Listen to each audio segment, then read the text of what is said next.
Alors, je vais vous présenter une application qui est utilisée aujourd'hui par un de nos clients qui travaille en B2B, donc force commerciale, agents commerciaux et VRP, qui se déplacent dans toute la France et qui vendent un certain nombre de produits que je vais pouvoir vous présenter grâce à cette application. Ce qui est important, c'est qu'on voit que ce client, ici, a deux applications, en fait, aujourd'hui. On est dans une logique de bouquet d'applications. Une application est là pour répondre à un usage et pas à plusieurs usages à la fois.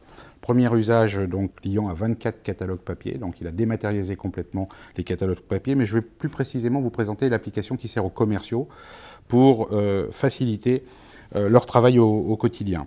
Alors cette société en fait a deux marques, une première marque qui s'appelle J39 et qui distribue des jouets, et la deuxième marque qui s'appelle Déco 3D qui distribue des objets de décoration. En fait, la force commerciale intervient chez les deux types de clients et peut organiser son acte de vente en fonction du type de produit qu'elle souhaite vendre à son client. Il y a trois objets métiers finalement dans cette application. Une première chose qui va permettre d'aller chercher son fichier client et d'aller pouvoir très rapidement récupérer sa fiche client. Et là encore, chose importante, l'application ne montre que les informations importantes pendant l'acte de vente en mobilité. Ça n'est pas la copie conforme de son CRM, on est bien dans une application qui facilite le travail de la personne en mobilité. Le commercial est capable de savoir quelle a été la facturation qui a été faite sur les différentes périodes prises en compte par le client, puisque tout ça est totalement adaptable.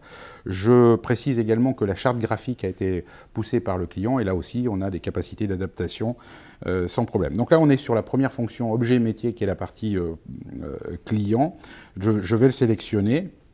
Et à partir de là, je vais pouvoir retourner dans le catalogue produit. Et là, vous allez pouvoir voir l'ensemble des catalogues produits que ces commerciaux vendent. Vous avez typiquement l'ensemble des produits qui sont remontés. Chose importante qu'on peut remarquer, là on est bien dans une logique de catalogue. Vous voyez que ici, vous avez des petits badges, des petites pastilles qui vont donner une information graphique au commercial, à savoir est-ce que c'est dans le top 10 des ventes, est-ce que ce sont des périodes en solde ou est-ce que ce sont des produits nouveaux, qui vont donc orienter finalement l'acte commercial sans avoir à réfléchir, puisque finalement l'information graphique donne un élément permettant d'affiner l'acte de vente. À partir de là, on va aller chercher ce magnifique doudou. Vous remarquez également qu'on a la possibilité, avec les codes barres qui sont ici, de pouvoir utiliser cette application lors des salons pour accélérer les processus de vente. On voit sur l'ensemble de la fiche ici les informations nécessaires, prix, etc. Colisage éventuel, hein, si les colisages sont particuliers. La fiche produit, donc, qui va permettre très rapidement, dans la discussion qu'il a avec le client, de pouvoir, par exemple, passer en mode vis-à-vis, si le client est en face de lui, simplement en présentant le produit de manière plus importante pour le mettre en valeur. Et ensuite, d'ajouter très simplement au panier. Voilà, le produit est dans le panier, finalement. Là, on retrouve les bonnes pratiques de la vente et du e-commerce.